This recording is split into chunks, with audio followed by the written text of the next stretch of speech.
Všichni ty zaměstnanci koukají tam tím směrem a čekají, dokud se tam neobjeví stop. No, možná tam uvidíme kousek. Uvidíme, jestli uvidíme. Koho zajímá docking, tak si vemte sluchátka a pojďte se tady podívejte, jak to krásně svítí. Vidíte? Tam jsou takové linky, které když pojedeme tím autobusem, tak se nám různě slévají dohromady, dělají nám takový optický klam. Ve chvíli, kdy budeme v podstatě na té žluté lince, tak se vám ty šipky budou slévat dohromady do takových rovných čár. Vidíte to? Tak. Až tam bude to letadlo a najede krásně na tu žlutou linku, tak se tam začnou odčítat ty metry a centimetry. Už je přetahujeme, že jo?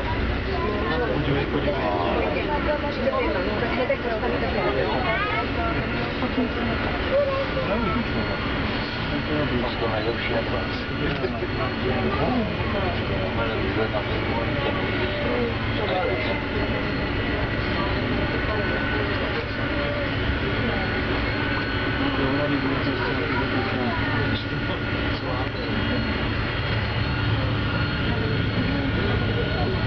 Tak, už je na lince. Tak, až se začnou odčítat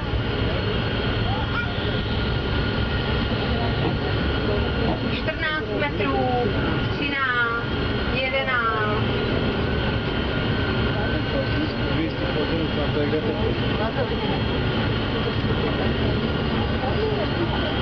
Ještě 4 metry.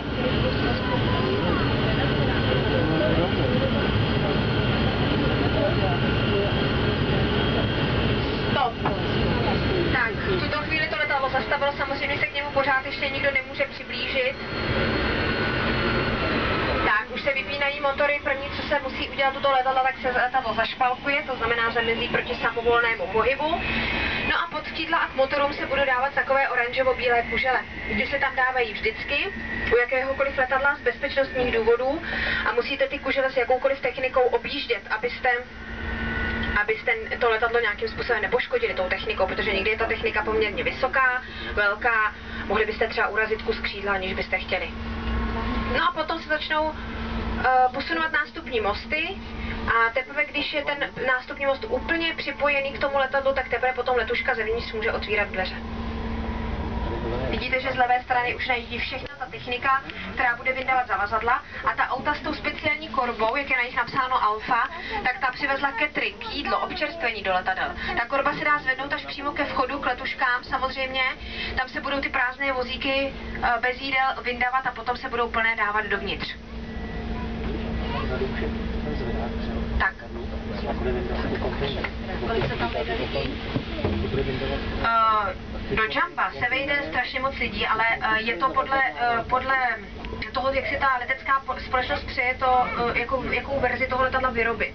Takže je to variabilní, kolik je tam lidí. Může tam být třeba 400 až 550 lidí třeba, ale je to podle toho, jestli chtějí mít business třídu, first třídu a podobně. Takže každá ta letecká společnost to má trošku jinak. Takže určitě tam je přes 350 míst. Určitě. Jedeme. Poprosím vás, až dofotíte pomalinku, tak se zase posadit a pojedeme už nazpát.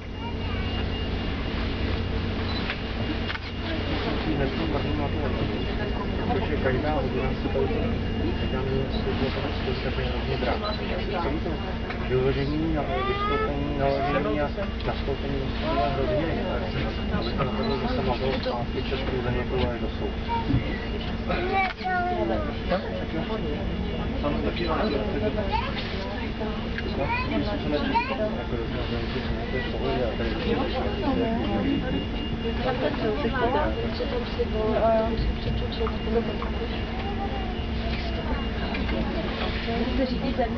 Ano, ten nástupní most se řídí zevnitř, tam jak je to okénko, tak tam stojí ta pozemní obsluha, která ten nástupní most obsluhuje. A všimněte si, že na zemi je taková červená šrafovaná plocha, ta je určená pro pohyb těch nástupních mostů a tam v tuto chvíli nesmí nikdo chodit, nesmí tam parkovat žádná technika, protože samozřejmě ten most by ji mohl poškodit.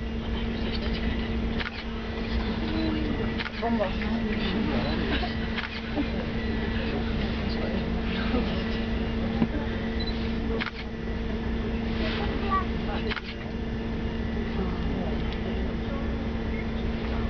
Tam. Ty tam přes. Tak,